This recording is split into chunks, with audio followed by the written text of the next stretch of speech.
Sur les routes bibliques, les pèlerins de la paix ont entamé l'ultime étape de leur périple, Fatima. Tôt le matin, destination le village d'Al-Khoustrel, lieu de naissance des 3 petits bergers.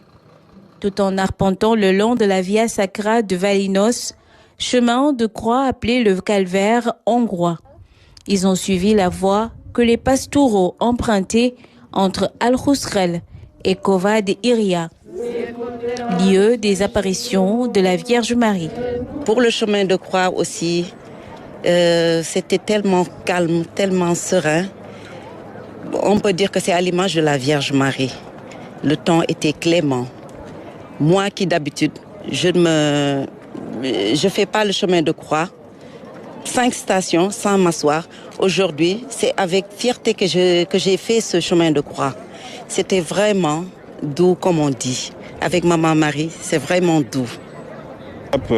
C'est la dernière étape, une étape très importante, mais c'est une étape qui nous a quand même beaucoup aidés dans le renforcement de notre foi. Hier, nous avons eu à faire la procession mariale, une très belle procession où il y a des milliers de pèlerins. Et c'est vraiment des moments inoubliables.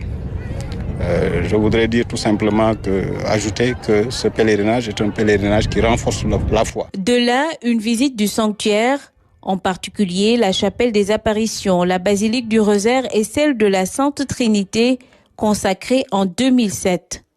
Visite durant laquelle les pèlerins de la paix ont croisé des centaines d'autres de leurs semblables, d'où cet appel à devenir meilleurs et à avoir foi davantage en Christ. Faisons du chapelet notre fidèle compagnon. Il a sauvé le Portugal. Il fera des merveilles dans nos vies. Ensuite, la pénitence. Chers pèlerins de la paix, comme le dit un chant, ne rentrons pas chez nous comme avant. Changeons nos cœurs, chassons nos peurs, vivons en femmes et en hommes nouveaux.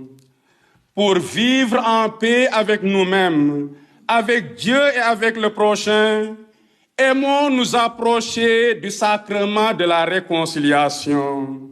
Ce voyage spirituel aura marqué plus d'un pèlerin. En atteste cette photo, clap de fin, de compagnonnage, en groupe ou en binôme, dite de la désormais famille de la paix.